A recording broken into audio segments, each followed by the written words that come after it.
ಸಿದ್ಧತೆ ಅಂತೂ ನಾವು ಏನು ನಮ್ಮ ಇಲೆಕ್ಷನ್ ಮುಗಿದ ತಕ್ಷಣ ಸಿದ್ಧತೆ ಮಾಡಿದ್ವಿ. ರಾಜಕೀಯ ಪಕ್ಷಗಳು ಇಲೆಕ್ಷನ್ನ ಹಗರಾಗಿ ತಗೊಳ್ಳೋದಿಲ್ಲ. ಸೊ ಪ್ರತಿಯೊಂದು ಹಂತದಲ್ಲಿ ನಮ್ಮ ಪಕ್ಷ ಆಗಲಿ ನಮ್ಮ ಕಾರ್ಯಕರ್ತರಾಗಲಿ ಸಿದ್ಧರಾಗಿದ್ದಾರೆ. ನಾವು ಏನು ವಿಧಾನಸಭಾ ಚುನಾವಣೆಗಿಂತ ಮುಂಚೆ ಜನರಿಗೆ ಕೊಟ್ಟಂಥ 5 ಗ್ಯಾರಂಟಿಯ ವಾಗ್ದಾನವನ್ನು ಮುಗಿಸಿ ಭಾಳಷ್ಟು ಆತ್ಮಸ್ಥೈರ್ಯದಿಂದ ನಾವೀಗ ಲೋಕಸಭೆಗೆ ಜನರ ಎದುರುಗಡೆ ಹೋಗ್ತಾ ಇದ್ದೀವಿ.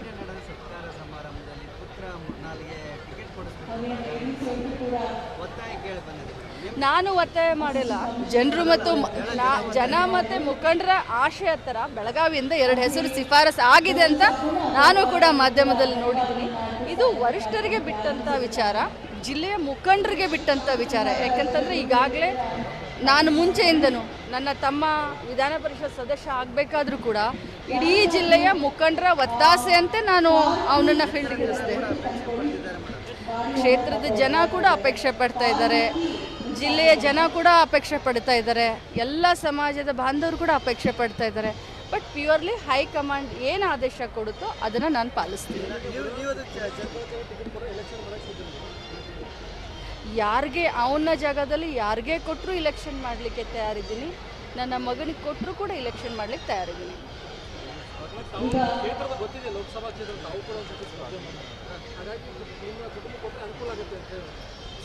ಅದು ಈಗಾಗಲೇ ಸರ್ವೆ ಮಾಡ್ತಾ ಇದ್ದಾರೆ. ಪ್ಯೂರ್ಲಿ ನಾನು 10 ಸಾರಿ ಹೇಳ್ತಾ ಇದ್ದೀನಿ, winning is the only criteria. ಎಲ್ಲ ರೀತಿಯಾದಂಥ ಸಮಾಜ ಇರಬೇಕು, ಫೇಸ್ ಇರಬೇಕು, ರಾಜಕಾರಣದ ಒಂದು ಅಭಿರುಚಿ ಇರಬೇಕು, ಎಲ್ಲ ಸಮಾಜವನ್ನು ಜೊತೆಯಲ್ಲಿ ಕರ್ಕೊಂಡು ಹೋಗುವಂಥ ಒಂದು ಗುಣ ಇರಬೇಕು. ಸೊ ನಾನು ತಗೊಂಡಿದ್ದ ಟಿಕೆಟನ್ನು ಅದರಿಂದ ನನಗೆ ಅನುಕೂಲ ಆಗುತ್ತೆ ಅನ್ನೋದು ತಪ್ಪು. ಸರ್ವೆ ಮಾಡ್ತಾ ಇದ್ದಾರೆ, ಹೆಸರುಗಳು ಹೋಗಿದ್ದಾವೆ, ಸರ್ವೆಯನ್ನು ಆಧರಿಸಿ ವಿನ್ನಿಂಗ್ ಈಸ್ ದ ಕ್ರೈಟೀರಿಯಾ. ಅದನ್ನು ಅಳೆದು ತೂಗಿ ನೋಡಿ ಹೈಕಮಾಂಡ್ ಡಿಸಿಷನ್ ಆಗಿರ್ಬೋದು. ಒಂದು ಮುಖ್ಯಮಂತ್ರಿಗಳು ಮಾಡಿಸ್ತಾ ಇದ್ದಾರೆ, ಪಕ್ಷದವರು ಕೂಡ ಮಾಡಿಸ್ತಾ ಇದ್ದಾರೆ. ಅಂದರೆ ಮುಖ್ಯಮಂತ್ರಿ ಅಂದರೆ ಸರ್ಕಾರ ಇದೆ, ಇಂಟೆಲಿಜೆನ್ಸ್ನಿಂದ every day he is collecting information.